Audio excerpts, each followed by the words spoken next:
کہ نبی صلی اللہ علیہ وسلم کی چند حدیثیں سنا کر کے اپنی بات 15-20 منٹ میں ختم کروں. دیکھیے، حدیث و قرآن کا مفہوم سمجھنا سب کے بس کی بات نہیں. اندازہ لگائیے کہ دنیا بنی کب سے اور نبی کا آنا 1650 سال ہو رہا ہے. 1650 سال.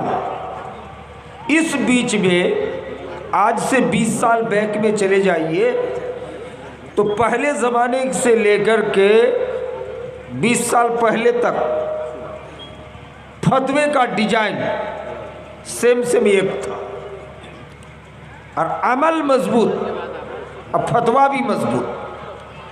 لیکن ابھی 20 سال سے فتوے کا سسٹم بہت بدل گیا. ایک تو غیر مسلکی شیعہ سنی کی لڑائی الگ ہے، سنی میں بھی آپس میں ہم نے اختلاف کر دیا. قرآن تلاوت کرتے ہیں کہ وَمَا آتَاكُمُ الرَّسُولُ فَخُذُوهُ، جو رسول دے ان کو لے لو، اور جس سے رسول منع کرے اس سے رک جاؤ. لیکن اس پہ عمل پیرا نہیں ہو رہا. اس کے بعد اہل حدیث میں بھی فتوے میں بڑی شدت اختیار کی گئی. ابھی رمضان گزرا نا، فطرے میں ابھی فتویٰ 1800 سال کے بعد بہت زور پکڑ لیا اس سال کہ پیسہ دینا جائز نہیں ہے، فطرے میں حرام ہے، بدعت ہے، ناجائز ہے، غلہ ہی دینا پڑے گا. نعوذ باللہ. اتنی شدت، اتنی ٹائم. آپ کو پتہ ہونا چاہیے راج گاؤں کے بغل میں گدرماری کی دھرتی، جہاں سے 25 سال پہلے مناظرہ ہوا تھا. محدث بنگال مولانا عبدالوہاب رحمانی آئے تھے ایک ہی مسئلے کو لے کر کہ دعا بدعت ہے کہ نہیں. دوستو، بدعت کہنا اتنا آسان نہیں ہے. جمعے کے خطبے میں ہم سنتے ہیں کہ کلو بدعت ضلالہ، ہر بدعت گمراہی، کلو ضلالت فی النار، ہر گمراہی کے مرتکب جہنمی. تو آپ فیصلہ کیجئے کہ اتنا 1000 سال تک جتنے مولانا اور جتنے پبلک دعا مانگتے ہوئے آئے سب جہنمی ہو گئے. یہ ابھی بھی ندوہ، طلعہ لکھنؤ، دارالعلوم دیوبند 1 سیکنڈ کے لیے بھی دعا چھوڑنے کے لیے تیار نہیں، تو سب جہنمی ہو جائیں گے. تو ایسی بات نہیں دوستو، اتنی شدت کی بات نہیں کرنی چاہیے. ایک طرف اہل حدیثی کا ایک مولوی عبدالرزاق بن یوسف بنگلہ دیشی، وہ کہتے ہیں کہ کوئی بھی تقریر سور لگا کے کرنے والے مولوی کو ٹانگ اوپر کر کے ایک پیڑ میں باندھ دیا جائے اور رات بھر کوڑا لگائے تو بھی اسلام کا حق ادا نہیں. اس سے مطلب کیا ہے؟ یعنی ان کا کہنا ہے کہ اردو ہو یا بنگلہ ہو، کوئی تقریر رگھا کے مزہ لگا کے سور لگا کے نہیں کی جائے.